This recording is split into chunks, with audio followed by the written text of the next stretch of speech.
There's so much energy here. The longer I've been here, the more I've discovered it is some sort of transformational vortex calling to people who really do want to discover the truth of who they are and find their life's journey. The whole experience of being led here 16 years ago was a calling. I was alone on the land in my canvas tent. I was afraid of the aloneness, so I'd go out and follow the herd, and I would just walk the land.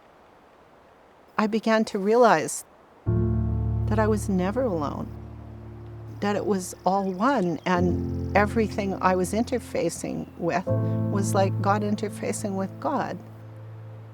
That was the beginning of the retreats. The horses will heal everybody. They see that invisible around us. That's why they're amazing healers, because they can feel the energy that's not resonating in the right way, and they'll go in there and correct it. I believe animals are the higher beings. I believe we have a lot to learn from them, and that's what this retreat is about.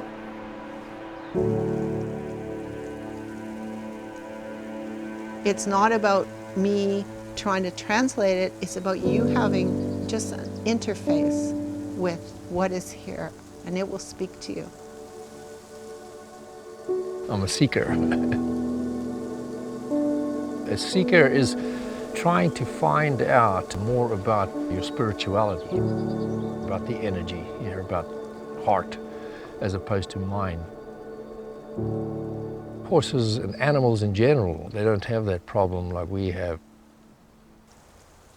What we teach here is invitation and reward rather than pressure and release. I can be back here and I can walk up to Prima and I can ask her to back up here. I'm going to be training my horse to be at liberty with me. So I'm always going to have a really loose lead line. I'm not going to pull them because when I take the halter off, I don't have any way to pull them. I'm just walking towards her. And that's how sensitive horses are. They like to get invited rather than told. They like somebody who is going to be able to take care of them, which is the lead mare. When you get your horse to volunteer, you have a willing partner.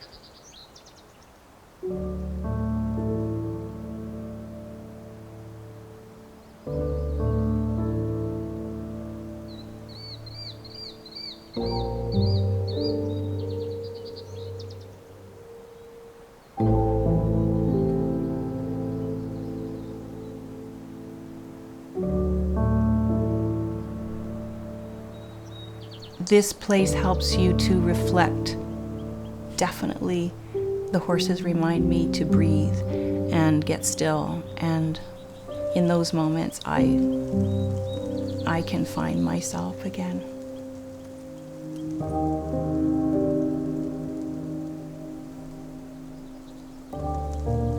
What I'll take back with me here would be the therapeutic part of an encounter. The healer is as much part of the healing as the medicine.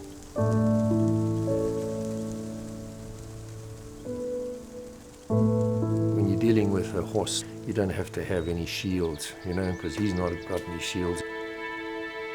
What you see is what you get. We tend to always have our masks and not be as authentic as we should be. If we could become more authentic with each other, we could get a deeper connection.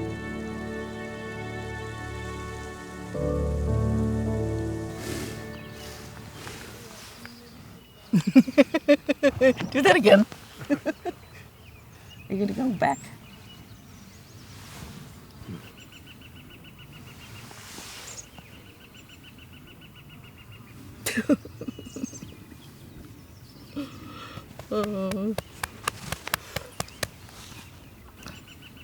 This is good for your mental health. I know. This isn't so much an escape as it is a place to leave things behind that have no place in you anymore.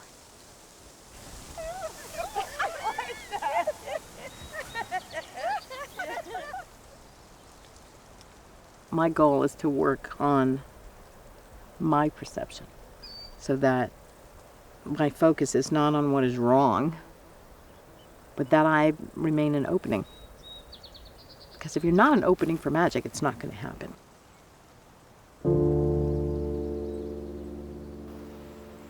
I recently lost my 2.5-year-old son. This grief is stuck in every cell, every tissue of my body.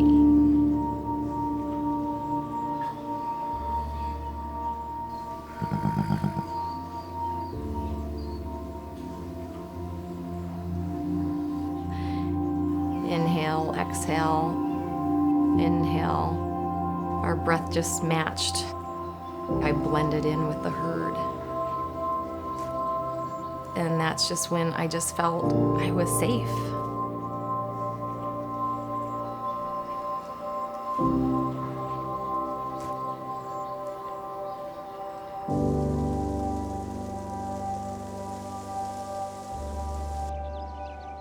I really believe that animals are in our lives to open our hearts and to connect us with spirit and with the earth.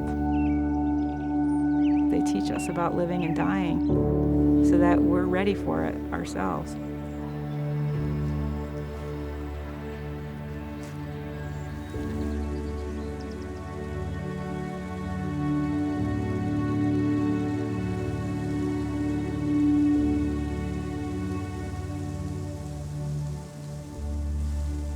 We learn from the herd that when one hurts, we all hurt. When one suffers, we all suffer. And that we are all here to heal together. I needed to learn that here.